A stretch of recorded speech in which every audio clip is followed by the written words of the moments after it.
ओम शांति। अभी हम सुनेंगे दुआएं प्राप्त करने की विधि क्या है। भ्राता निर्वैर जी। ओम शांति। आज आप सबसे मिलने का ये जो सुअवसर मिला, आज के इस शुभ दिन पर खास सभी भाई बहने बाबा से मिलने पधारे हैं। सोचता हूँ कहाँ से शुरू करूँ, क्योंकि विषय दिया है दुआओं का।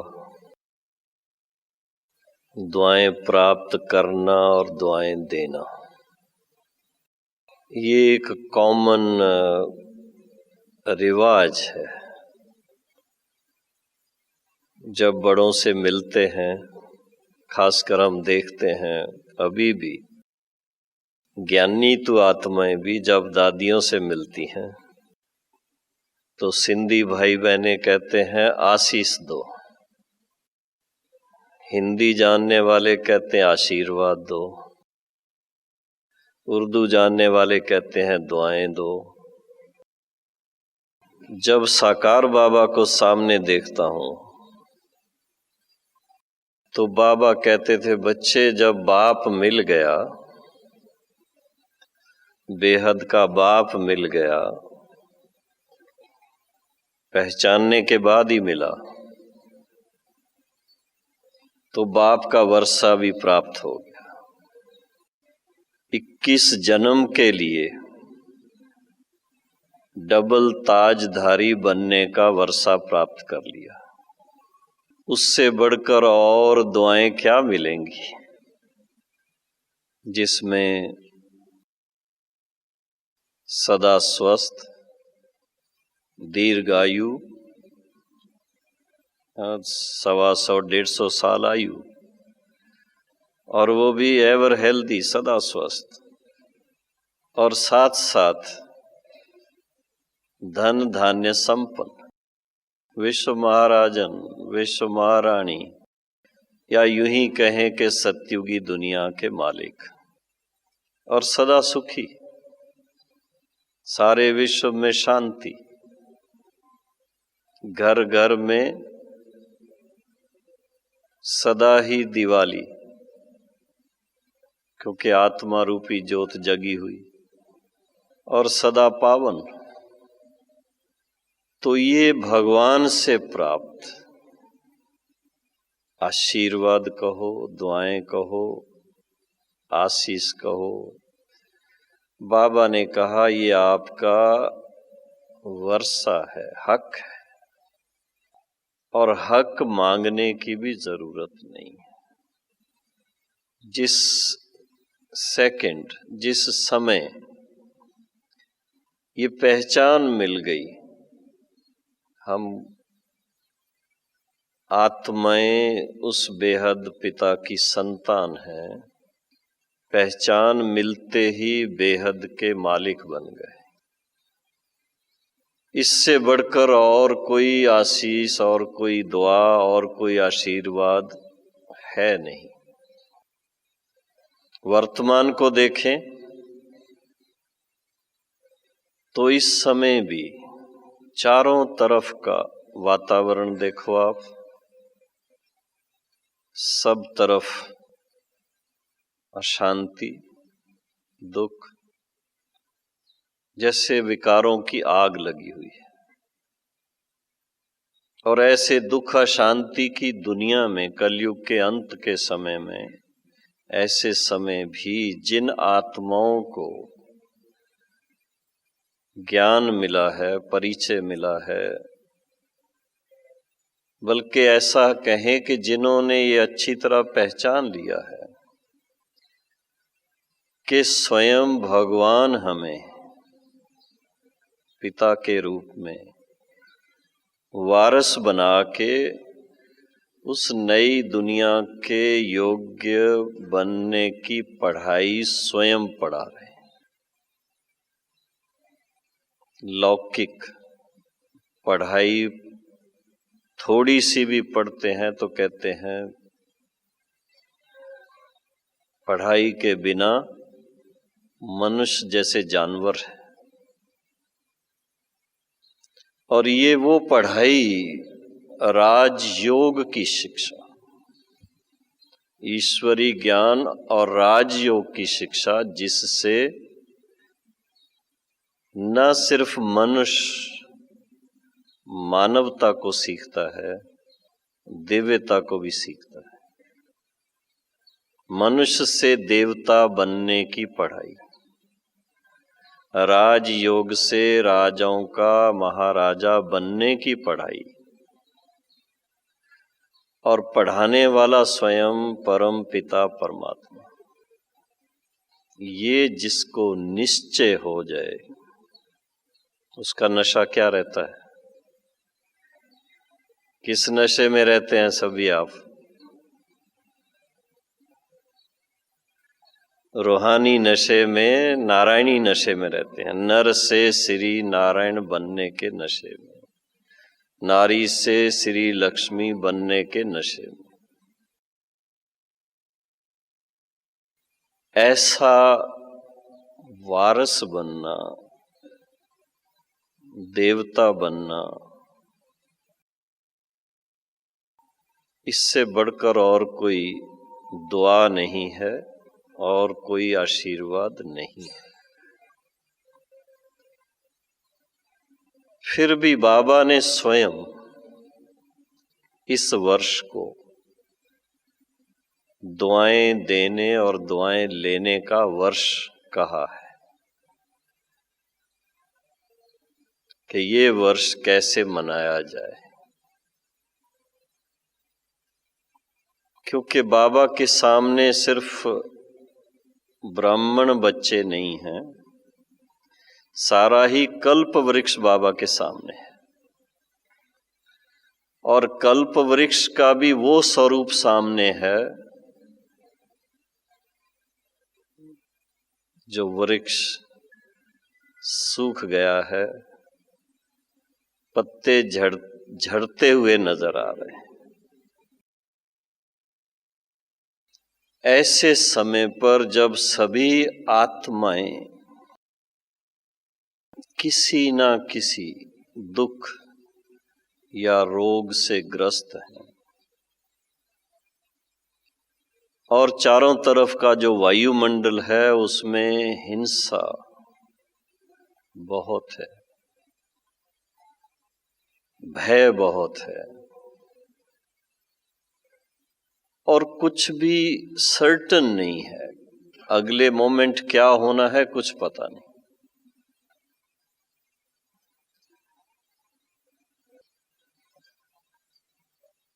न्यू ईयर्स ईव, नव वर्ष की पूर्व संध्या किसके साथ मनाएंगे? तो थोड़ा पहले अपने सोमान में आए, उस नशे में आए कि हम आत्माओं का सारे विश्व की 600 करोड़ आत्माओं में से चुना हुआ पार्ट है, जिनको स्वयं भगवान ने चुन लिया है। विशेष है इसलिए चुना है। और विशेष क्या पार्ट बजाते हैं? ऐसा कौन सा हीरो का पार्ट बजाते हैं? तो बाबा ने बहुत सुंदर ढंग से समय प्रति समय हर एक का पार्ट क्या है वो बताया है। न सिर्फ बताया है बल्कि प्रैक्टिकल करवा रहे हैं। जिन माताओं बहनों को सदियों से सब ने किस रूप में देखा और कहाँ उनको स्थान दिया, उनको बाबा ने सबसे आगे कर दिया कि भारत माता शक्ति अवतार का पार्ट सबसे श्रेष्ठ है। भारत माता शक्ति अवतार ही फिर से भारत को स्वर्ग बनाएगी, फिर से विश्व में शांति लाएगी।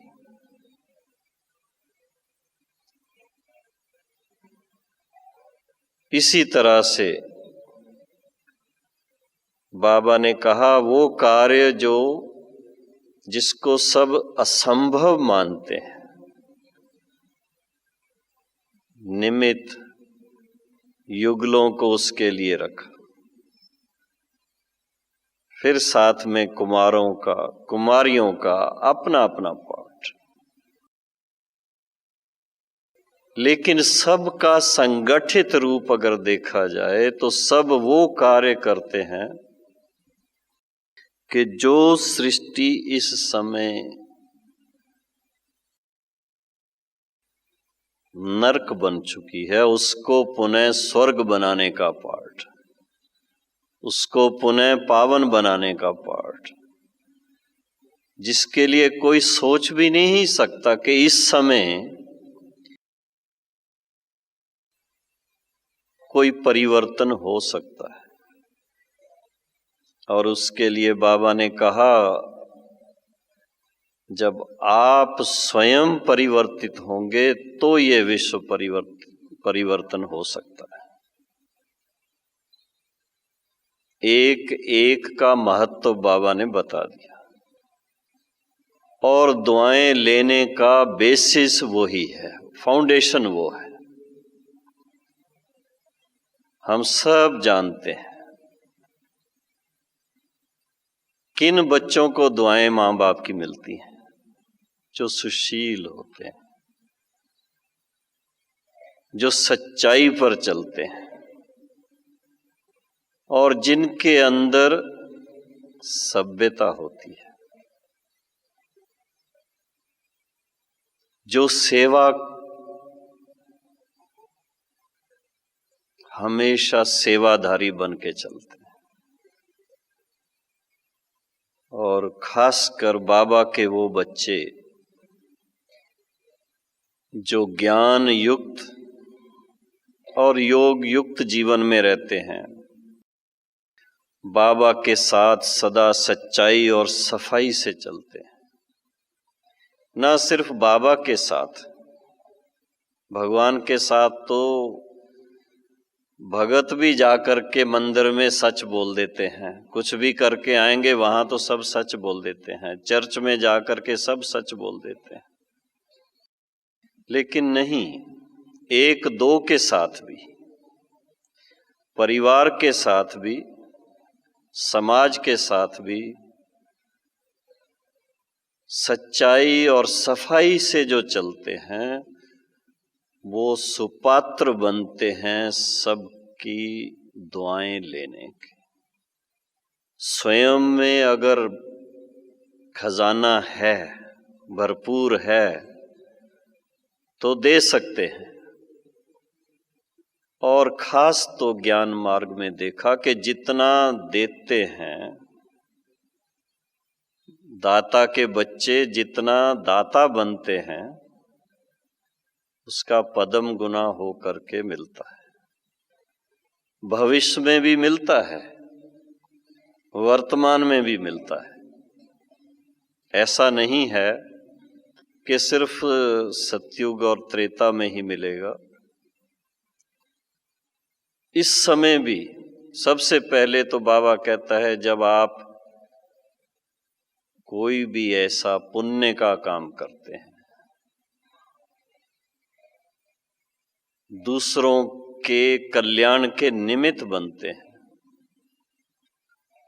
तो पहले तो देने की खुशी, प्रत्यक्ष फल मिलता है। और फिर उसके साथ साथ जिनको देने के निमित्त बनते हैं, चाहे ज्ञान का खजाना देते हैं, चाहे किसी भी रूप से किसको मदद करते हैं, तो स्वाभाविक रूप से कोई ऐसा होगा जो दिल से थैंक्स नहीं देता होगा। लेकिन जो सच्ची दिल से बिना स्वार्थ के दातापन का संस्कार आपका काम करे, उसका रिटर्न बहुत सुखद, एक बार नहीं पर लाखों बार प्राप्त करने वाले के दिल से दुआएं मिलती। प्रैक्टिकल में आपके सामने ऐसी कई मिसाल होंगी। जब निमित्त सेवा में रहते हैं और खासकर जिन्होंने इस बात को पहचान लिया कि ये जो कार्य इस समय बाबा का कार्य चल रहा है, ईश्वरी कार्य चल रहा है, ईश्वरी सेवा का कार्य चल रहा है, विश्व परिवर्तन का कार्य चल रहा है, विश्व कल्याण का कार्य चल रहा है, इस समय जितना हम मन वाणी कर्म से, तन मन धन से, और बाबा ने तो उसके साथ जोड़ा है आपकी विशेषताएं, आपके गुण, आपकी शक्तियां, आपके पास जो ईश्वरी ज्ञान के खजाने हैं, उनको भी सेवा में जब लगाएं तो उसका तो बीज बोया हुआ इतना फल देता है। जैसे लौकिक में बाबा कहते थे, लौकिक में बहुत धन इकट्ठा करते हैं, खुद के लिए इतना नहीं, बच्चों के लिए, बच्चों के बच्चों के लिए, ताकि पोते दोते सब निरसंकल्प रहें। इस समय जो भी पुण्य का बीज बोते हैं, कितने कुल तक चलेगा वो। हम तो सोचते हैं ना केवल 21 जन्म तक, बल्कि 84 जन्म ही चलता है।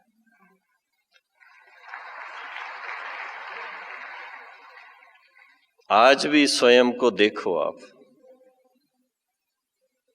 अंतिम जन्म में पहुंचने के बाद भी दुनिया की भेंट में कहां हैं आप? बहुत सुखी।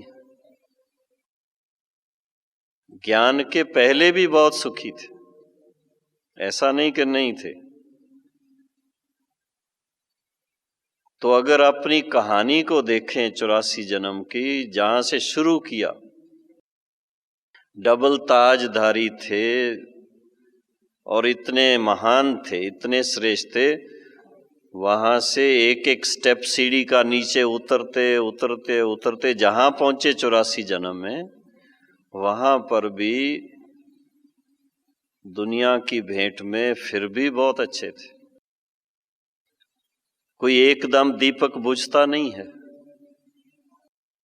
बल्कि ऐसा मानते हैं कि वो जो आदि और अनादि बाप से जो वर्षे के रूप में संस्कार मिले हुए हैं, वो लास्ट तक भी काम करते हैं। चोरी ठगी और ये सब ऐसा वातावरण होते भी उससे बचे रहे, ढूंढते रहे कि कहाँ कोई ऐसा मार्ग मिले तो हम सत्य मार्ग पर चलें, श्रेष्ठ मार्ग पर चलें, ऐसा संग कोई मिल जाए। कोई किताब पढ़ते रहे, कोई सत्संग में जाते रहे, कोई मंदिर, कोई यात्राएं करते रहे, तो वो सब सिद्ध करता है। उल्टे रास्ते नहीं गए, आतंकवादी नहीं बने, लेकिन श्रेष्ठ मार्ग जो अपने आदि के संस्कार हैं, दिव्य संस्कार हैं, या तो ईश्वरी संस्कार हैं, जो रूहानियत के संस्कार हैं, उन्होंने सदा ही श्रेष्ठ मार्ग पर चलते रहने के लिए बाध्य किया हुआ था। करके बाबा कहते हैं थोड़ा बहुत माया के वश हुए, कुछ आदत ऐसी पड़ भी गई, लेकिन उनसे कोई सुख नहीं पाया। वो कोई दिल को जचती नहीं थी बातें। आदत के कोई ना कोई संस्कार, कोई उल्टा कर्म करा भी देते तो भी सुख नहीं था उसमें। मार्ग ढूंढते थे कि कैसे इससे बचे, और मार्ग तो फिर बताने वाला बाप ही आकर के बताते कि जो पतित से पावन बनने के लिए जिसको पुकारते रहे, उसके सिवा और कोई बताए भी कैसे। जो स्वयं ही चक्कर में आते हैं, जो स्वयं ही गिरावट में आ जाते, वो नहीं आपको निकाल सकते। और दूसरी बात बाबा ने विशेष ध्यान पर दिलाई कि फिर से अपने आदि और अनादि संस्कारों में वापस आने के लिए जो शक्ति चाहिए, वो शक्ति जब तक स्वयं बाप के साथ मन बुद्धि न लगे तब तक वापस नहीं आ सकते। तो बाबा ने जो राजयोग सिखाया वो केवल शांति के लिए नहीं है, बल्कि बहुत बहुत बड़ा कार्य करने के लिए, कि जो पुराना हिसाब है, जो आदत के संस्कार हैं, जो अच्छे संस्कार नहीं हैं, उसको मिटाने के लिए जो शक्ति चाहिए वो योग बल से ही हो सकता है। राजयोग बल के द्वारा फिर से पुराना सब खत्म करना, ये है सबसे बड़ी बाप की आशीर्वाद। संसार में ये आर्ट किसी के पास नहीं। सभी जानते हैं, कबीर के दोहे भी ऐसे बहुत गाते हैं, कितना भी बाहर से स्नान किया, गंगा स्नान किया, पावन नहीं हुए। यात्राएं की, यात्राओं पर जब तक रहे तो डिसिप्लिन में रहे, बाद में फिर वैसे के वैसे। ग्रंथ बहुत पढ़े पर कहा पोथी पढ़ पढ़ जग मुआ, पंडित भया न को। बाबा ने क्या सिखाया आके? वही 2.5 अक्षर जिसकी महिमा कबीर ने की कि बाप से प्यार फिर से करो तो सबसे अपने आप फिर रूहानियत का प्यार हो। तो ये जो श्रेष्ठ रास्ता, जो श्रेष्ठ मार्ग, जो श्रेष्ठ श्रीमत जिसको कहें, ये श्रीमत मिलना ही सबसे बड़ी ईश्वरी आशीर्वाद है। इसको पहचान लेना जरूरी है। और जिसको इसका रस बैठ जाए, बाबा की मुरली तो सब पढ़ते हैं ना, सुनते हैं, तो जिस मुरली का इतना भक्ति में गायन हुआ, मुरली के कारण इतने मस्त हो जाते थे, सब कुछ भूल जाते थे, वही मुरली सच्ची सच्ची ज्ञान की मुरली। भक्तों ने बहुत उसके गीत बनाए, बड़े रस से गाते, लेकिन सत्यता नहीं जानते। तो ये है बाबा की सबसे बड़ी आशीर्वाद। हम एक दो को दुआएं दें, दुआएं लें, वो नेचुरल होना चाहिए, दिखावे के लिए नहीं। हमारा एटीट्यूड ऐसा बन जाना चाहिए जैसे बाप का है, तो बाप के हम सभी सपूत बच्चे बन जाएं। जब बाप के समान सपूत बन जाएं उनके, तो स्वतः ही अपनी दिल से सबके प्रति दुआएं निकलती रहती, सबके लिए शुभ भावना रहती है, सबके लिए शुभकामना रहती है। सभी अपने लगते हैं, कोई पराया नहीं लगता है। भले अब हम परिचय में कहेंगे ये महाराष्ट्र से आए हैं, ये पंजाब से आए हैं, ये दिल्ली से आए हैं, ये, लेकिन हैं सभी कौन? आपस में हम सब क्या हैं? मात पिता और भाई बहनें, दूसरा तो कोई संबंध ही नहीं। इतना बड़ा ये ईश्वरी परिवार, जिन्होंने बाप को पहचाना है, जिन्होंने नहीं पहचाना है, वो भी हैं किसके बच्चे? वो भी तो बाबा के ही बच्चे। तो जब ऐसा एक बड़ा यथार्थ रीति से अपने मन में ज्ञान को रखते हैं और उसको अप्लाई करते प्रैक्टिकल में, रोज की जीवन में, व्यवहार में, तो स्वाभाविक सबके प्रति शुभ भावना रहती है और दिल में हर एक को मदद करने की, हेल्प करने की आंतरिक इच्छा रहती है, जिगरी इच्छा रहती है। किसी के कहने की जरूरत नहीं रहती और वो एक सहज सरल साधन बनता है सबकी दुआएं लेने का। छोटे से छोटे कार्य में भी, बड़े से बड़े कार्य में बाबा हर तरह की अपॉर्चुनिटीज देता है।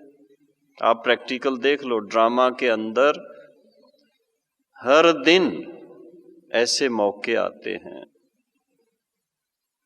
लेकिन जिनका बुद्धि योग, जिसको बाबा कहते हैं, जिनकी लाइन क्लियर है, बाबा के साथ जिनका बहुत प्यार है, जो बाबा की श्रीमत को अच्छी तरह से समझ करके प्रैक्टिकल में लाते हैं और जो इस बात को समझ रहे हैं, इसकी अर्जेंसी, कितनी इम्पोर्टेंस है, कितना अर्जेंट है इस समय विश्व कल्याण के कार्य में बाबा के राइट हैंड बनना, बाबा के सहयोगी बनना। ये एक ही मौका सारे कल्प में मिलता है जब सचमुच भगवान के राइट हैंड बन करके और उसके कार्य में हम सहयोगी बन सकते हैं। ये बार बार नहीं आता है। मुझे याद आता है एक बहुत सुंदर सीन, एक 1964 का, जब पहली प्रदर्शनी बनी थी जिसका नाम था विश्व नव निर्माण प्रदर्शनी, बॉम्बे की बात है। तो उस समय एक भाई बैंक में चपड़ासी का काम करते थे। दादी निर्मल शांता के पास उस समय वो आए और दादी को आकर के जो उसकी पहली तारीख को जो उसको पे मिली, सारी की सारी ला करके दादी के हाथ में दे दी। तो निर्मल शांता दादी ने पूछा, उस समय वो 150 रुपया तनख्वाह थी, उन दिनों में 150 बहुत होता था। तो दादी ने पूछा, भाई तुम्हारे घर में कितने सदस्य हैं? कि मैं हूं, मेरी युगल है, 2 बच्चे हैं और नहीं है कोई। कहा उनके लिए कुछ आपने रखा? कि नहीं दादी,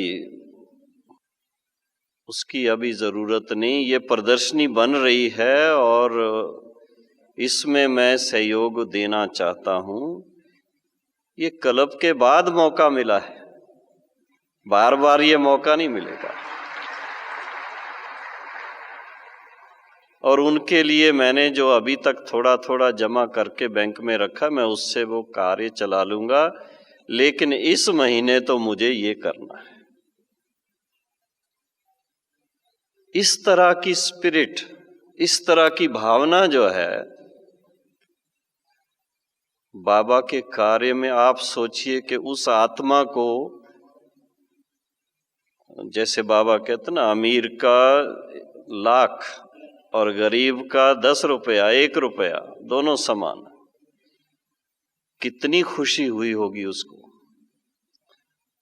और कितनी उसको आशीर्वाद मिली दादी से। जब बाबा को समाचार मिला तो बाबा ने भी बहुत प्यार से उसको चिट्ठी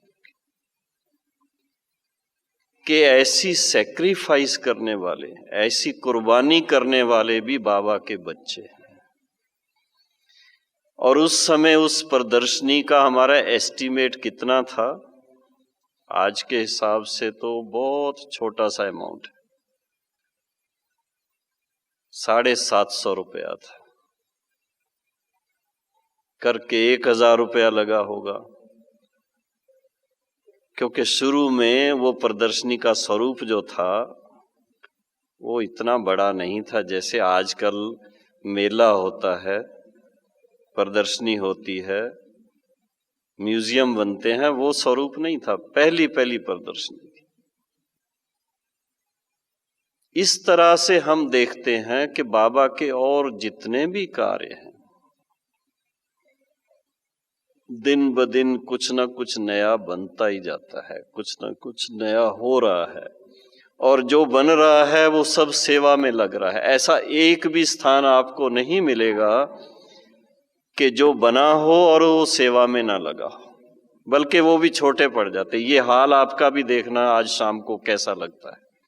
इस समय आधा भरा हुआ है और शाम को पूरा भरा हुआ होगा, और बल्कि आप सब भी सोचेंगे कि हम पहले आके बैठ जाएं, नहीं तो पीछे जाके बैठना पड़ेगा। इसी तरह से जब हम बेहद में सोचते हैं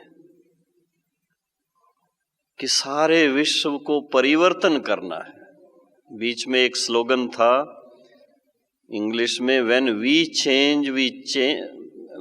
चेंज द वर्ल्ड चेंजेस। उस पर विचार किया कि दुनिया अपने आप चेंज नहीं होती है, हम बदल जाएं उससे दुनिया बदलने वाली नहीं, हमारी दुनिया बदल जाती है, लेकिन उसमें एडिशन करनी पड़ती है, व्हेन वी चेंज। जब हम बदलते हैं तो हमें उस बदलाव का सुख मिलता है, बदलने से बहुत आनंद मिलता है, बहुत खुशी मिलती है, और बहुत अपने दिल में अपने प्रति इज्जत पैदा होती है, सम्मान के अंदर आ जाते हैं। तो मानवता के नाते अपनापन फील करते हैं कि जैसे मुझे सुख मिला है, ये संसार के अंदर जितने भाई बहने हैं वो तो मेरे ही भाई बहने हैं, उनको कैसे ये सुख मिले। तो हम निमित्त बनते हैं, when we change the world. निमित्त बनते हैं परिवर्तन करने के लिए, अपने आप परिवर्तन नहीं होता है। ब्रह्मा बाबा को साक्षात्कार हुआ शुरू में 1936 में 37 में, उनको साक्षात्कार हुआ और उनके जीवन में परिवर्तन आया, लेकिन अपने आप विश्व नहीं बदल गया। बाबा का उस समय जिस तरह का अपना स्टेटस था, बिजनेसमैन होने के नाते से जो उनके पास था, वो उन्होंने अपना तन मन और धन और उसके साथ में समय, संकल्प, मन, वाणी, कर्म सब सेवा में लगा दिया, जिससे इतना बड़ा ये यज्ञ आज जो स्वरूप देख रहे हैं उसका बीज तो छोटा ही था ना। और उसमें भी निमित्त एक बाबा, 1963 की बात है, बॉम्बे में आए हुए थे बाबा, और रात को भोजन के बाद हॉल में थोड़ा टहल रहे थे। बॉम्बे के तो हॉल आप समझ सकते, छोटा सा हॉल जिसमें क्लासरूम था, फ्लैट का कितना बड़ा हॉल होगा जिसमें 40-50 लोग बैठ सकें, डायमंड हॉल की तरह तो नहीं होगा वो। तो टहलते टहलते अचानक खड़े होकर के दृष्टि देने लग गए। तो मुझे बड़ा बाबा की दृष्टि का, हर एक को जैसे इच्छा होती है दृष्टि प्राप्त करने की, तो मैं भी बड़े प्यार से बाबा की तरफ देखता रहा। और अचानक बाबा ने पूछा, बच्चे, बाबा का प्यार से बोलने का तरीका था, बच्चू तुम जानते हो स्थापना में कितना खर्चा होता है? तो मैं तो सोच में पड़ गया कि मैं क्या जवाब दूं, और ना मेरे ख्याल में वो बात आई जो बाबा के मन में थी।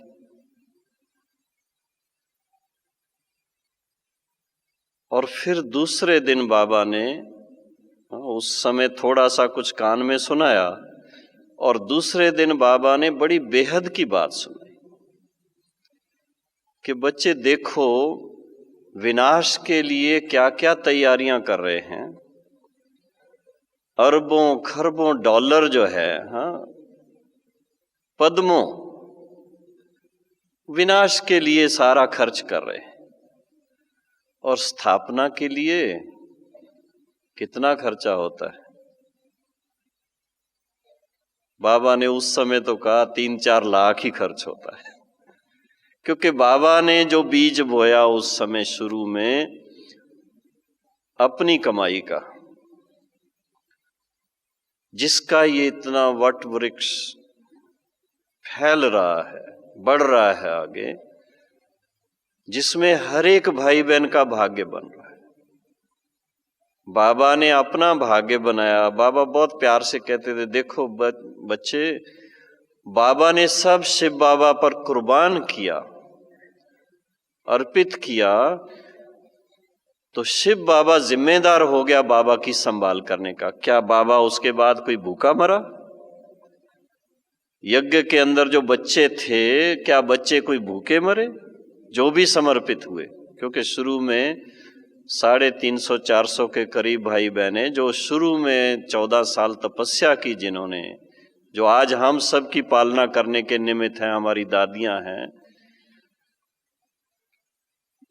तो ऐसे बाबा की विजन उस समय की इतनी विशाल कि देखो, स्थापना में निमित्त जो बनते हैं वो कोई बहुत बड़े शाहूकार नहीं है, वो कोई पद्मापति नहीं है, करोड़पति बहुत कम कोई करोड़पति होंगे। उस समय तो करोड़पति भी कोई नहीं थे, लखपति थे। लेकिन बाबा ने इतना सुंदर ये एक सिस्टम बना दिया कि ये नहीं कि करोड़पति और लखपति तो सबकी दुआएं लेने के निमित्त बन जाएं, बड़ा हॉस्पिटल बना दें, कॉलेज बना दें, यूनिवर्सिटी बना दें, और गरीब नहीं। बाबा ने तो अपना सिस्टम ही नया निकाला। बहुत प्यार से कहते थे, अमीरों को गरीब बनाऊंगा, गरीबों को अमीर बनाऊंगा। एक रुपए की ईंट से उसका महल बनेगा सतयुग का।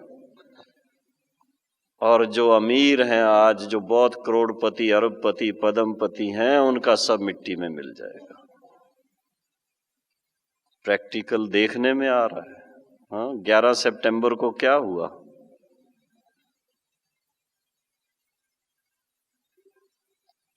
तो इस तरह से बाबा का सिस्टम ही दुनिया से न्यारा है। इसलिए बाबा ने कहा कि चाहे कोई कम कमाने वाला है, कोई ज्यादा कमाने वाला है, कोई नहीं कमाने वाला है, तो भी बाबा मम्मा का मिसाल देते थे कि मम्मा जब यज्ञ में आई तो साथ कुछ भी नहीं लेके आई, लेकिन मम्मा ने अपनी जीवन जो यज्ञ में समर्पित की और निमित्त बनी, अपनी प्रैक्टिकल लाइफ सबके सामने ऐसी उन्होंने दिव्य गुण संपन्न बनाई, ऐसी योगी जीवन, ऐसी त्यागी जीवन, जो मम्मा की दृष्टि पड़ने से मनुष्य का जीवन परिवर्तित हो जाए। तो बाबा ने कहा देखो, मम्मा साथ में कुछ नहीं लाई, लेकिन जो मम्मा ने अपनी धारणा बनाई और साथ में अनेकों की जीवन को श्रेष्ठ बनाने के निमित्त बनी, और ज्ञान धन का जो दान किया,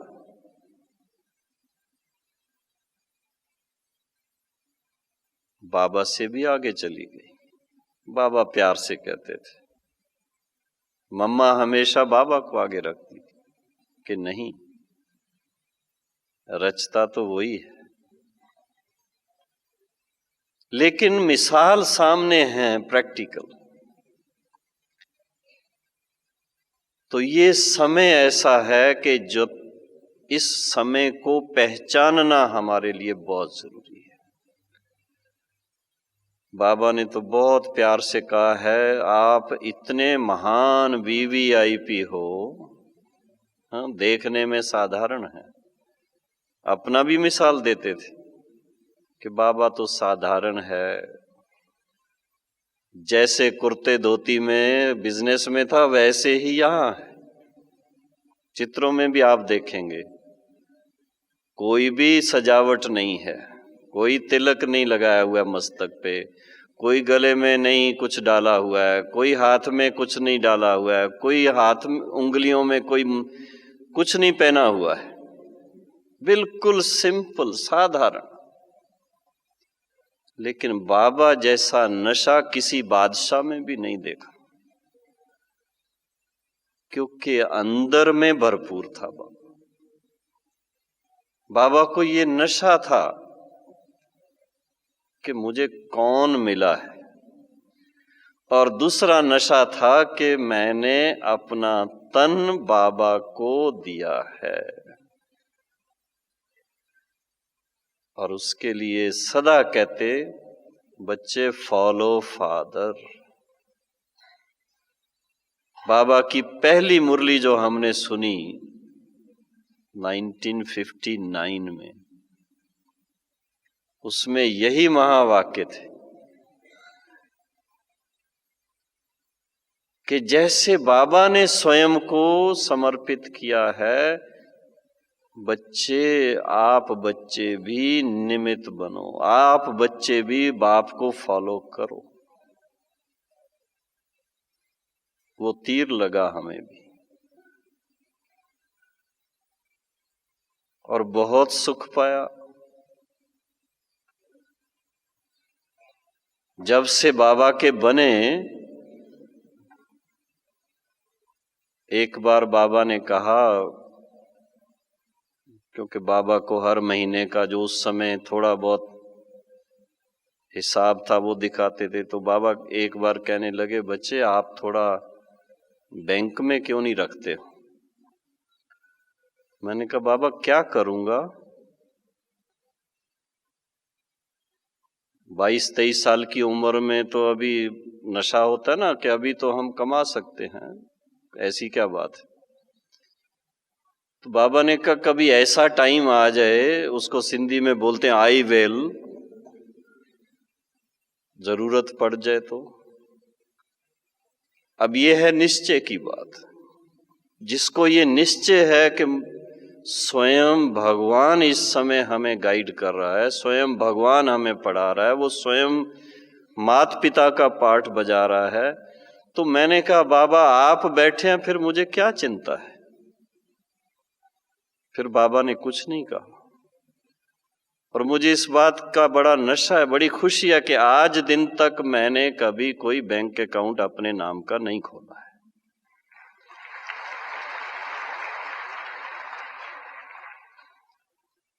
बाबा की सर्विस है, यज्ञ की सर्विस है, हॉस्पिटल की सर्विस है, उसके लिए साइन करता हूं, पर वो बैंक अकाउंट कैसे खोलना मुझे अभी तक नहीं आता। लेकिन प्रश्न उठता है, क्या इस 42 साल में बाबा ने संभाल नहीं की? बहुत संभाल की। मैं तो इतना नशे में रहता हूं कि 84 जन्म ही बाबा ने मेरे को प्रिंस बना के रखा है।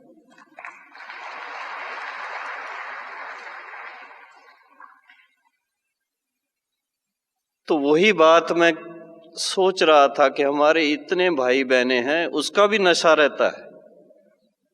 जैसे लौकिक में किसी के 2-4 भाई बहने हों, कमाने वाले हों, तो बड़े खुशी से कहते, एक भाई मेरा जज है, एक भाई डॉक्टर है, एक बहन हमारी प्रिंसिपल है।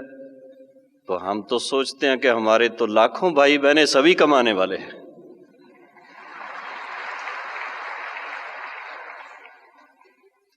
लेकिन हम ये चाहते हैं कि जो आज भाई बहने हमारे, वो बाबा के श्रीमत के अनुसार सतयुग के आद में आकर के डबल ताजधारी बने, ये हमारी शुभ भावना है।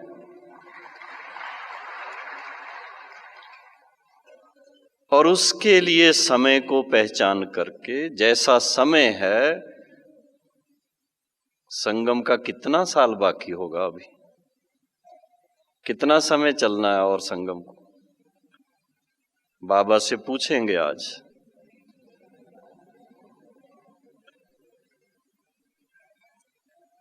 तो समय को सामने बाबा फिर कहता, नहीं, समय तो आपके ऊपर डिपेंड करता है। तो हम पूरा ही दिल से बाबा पे समर्पित हो जाएं, चाहे कहां पर भी हैं, लौकिक अलौकिक दोनों संभालते हुए, सब ध्यान रखते हुए, पूरी जिम्मेदारी निभाते हुए, लेकिन दिल से बाबा के समर्पित बच्चे होकर के रहें। जितना दिल से समर्पित, ऑटोमेटिकली इस ड्रामा के अंदर पुण्य कर्म कमाने का मौका बहुत मिलता है, बहुत मिलता है। जितना चाहे उतना पुण्य कर्म कमा सकते हैं, और पुण्य से ही दुआएं मिलती हैं। शिव बाबा से, ब्रह्मा बाबा से किन बच्चों को दुआएं मिलती हैं? बाबा कहता है, जो बाबा की श्रीमत पर सच्ची दिल से चलते हैं, जो योगी आत्माएं हैं, जो ज्ञानी आत्माएं हैं, और साथ साथ इतने निर्माण रहते हैं, जो बाप के समान विश्व सेवाधारी होकर के रहते हैं, उनको तो बाप की दुआएं मिलती हैं। और जितना सोमान में रहते हैं, इस नशे में रहते हैं कि हमारे जैसा संसार में सौभाग्यशाली कोई नहीं है। हमारे सदा खजाने भरपूर हैं, और ऐसे खजाने जिनकी चिंता नहीं करनी पड़ती है संभालने के लिए। आज मुरली एक पढ़ी मैंने, उसमें था कि दूसरे जो भी धन है, खजाने हैं, उसकी तो बहुत चिंता रहती है, और ये ऐसे खजाने हैं कि दान भी देते जाओ और बढ़ाते भी रहो, मल्टीप्लाई भी करते रहो, और चिंता भी कोई नहीं, बल्कि सुख ही सुख मिलता है।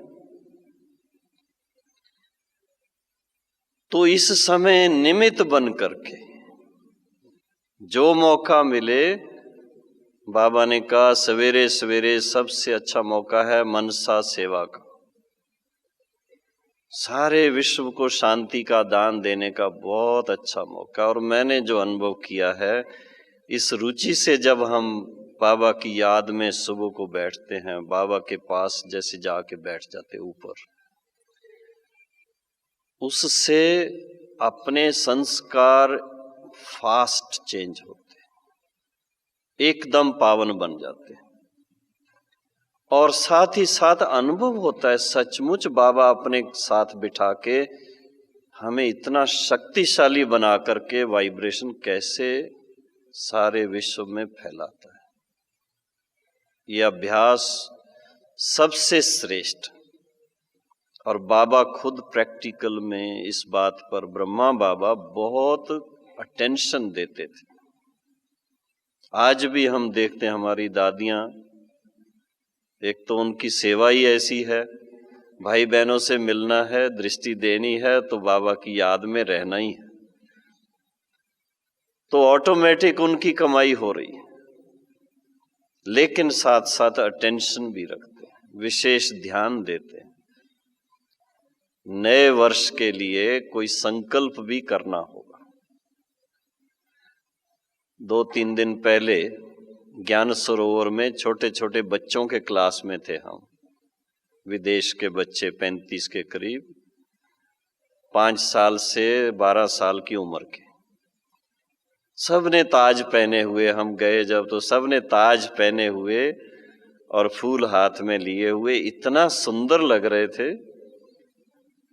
और उस क्लास में उन्होंने गुलजार दादी जी के सामने अपना संकल्प पढ़ के सुनाया, और संकल्प एक शब्द का था, बहुत छोटा सा सेंटेंस, कि हम सभी बच्चे आज ये प्लेज करते हैं,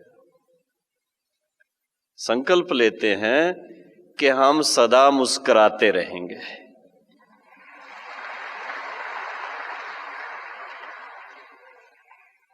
कितनी अच्छी बात।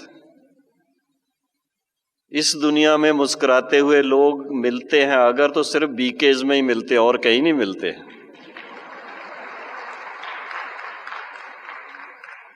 क्योंकि सदा बाबा के जो बन गए, तो वो एक गीत पुराना बाबा के दिनों में, साकार के दिनों में बजाया करते थे, कभी मुरली से पहले सुना होगा आप लोगों ने। किसी ने अपना बना के मुझको मुस्कुराना सिखा दिया। तो हम देखते हैं कि जितना बाबा के साथ मन लगा रहता, अंदर ही अंदर वो रस मिलता रहता, खुशी मिलती रहती, तो मुस्कान तो ऑटोमेटिक है। और बच्चों ने इस तरह का प्लेज लिया, ऐसे ही युवा भाई बहनों ने अपना संकल्प लिया। इस समय दादी जानकी ने उनके लिए, जो खास माताएं वहां पर हैं विदेश की, उनको खास शक्तियां बना दिया है कि शक्ति सेना का विशेष पार्ट है, इसलिए बठी करो, और वो अपना संकल्प है उनका। तो इसी तरह से आज के इस क्लास में जो भी बहनें, जो भी भाई बैठे हैं, जरूर दिल ही दिल में कोई ऐसा संकल्प करना कि हम क्या करेंगे, अपना पुण्य का खाता, क्योंकि दुआएं देना और दुआएं लेना तभी हो सकता है जब अपना पुण्य का खाता अधिक से अधिक जमा करेंगे। तो मन से जितनी मनसा सेवा करेंगे उतना मन निर्मल होगा। वाणी से जितना मीठा बोल करके सेवा करेंगे उतना सबके दिलों को सुख देंगे। और कर्म में प्रैक्टिकल ऐसा श्रेष्ठ कर्म करें जिसको देख करके सब कहें वाह वाह, वंस मोर करें, ऐसा श्रेष्ठ कर्म करने का।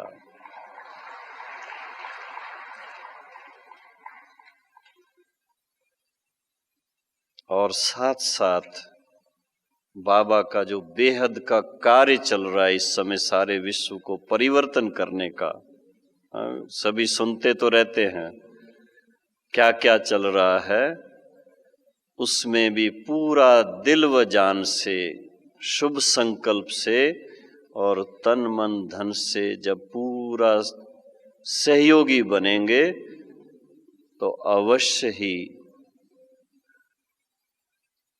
महाराजा बनेंगे, महारानी बनेंगे। मैं नहीं कहता, जो बाबा कभी कभी साकार मुरली में कहता, अच्छा नहीं तो चलो धनवान तो बनो। धनवान वो बाबा उनको कहता है जो पूरा धारणा पे नहीं चल पाते हैं, चलो धन से ही सेवा करते हैं, सेंटर खोल देते हैं, दूसरों का कल्याण करने के निमित्त बनते, अपना इतना नहीं करते जितना दूसरों का हो जाता है। लेकिन नहीं, तो स्वयं का कल्याण करें और विश्व कल्याण के निमित्त बने, उसके लिए अपना पुण्य का खाता जमा करें। इसको कहेंगे दुआएं लेना और दुआएं देना। ओम शांति। अभी 10 मिनट के लिए सभी भाई बहनें मिलकर के सारे विश्व के कल्याण के लिए खास अपना योग का दान देंगे, क्योंकि सभी आत्माएं शांति के लिए तड़प रही हैं और वो शांति का दान सिवाय बाबा के बच्चों के और कोई करना जानता ही नहीं है।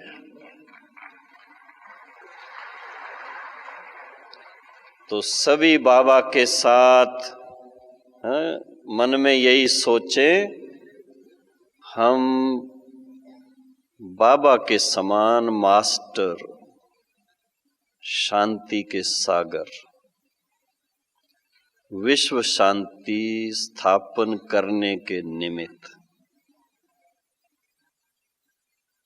शांत स्वरूप आत्माएं हैं,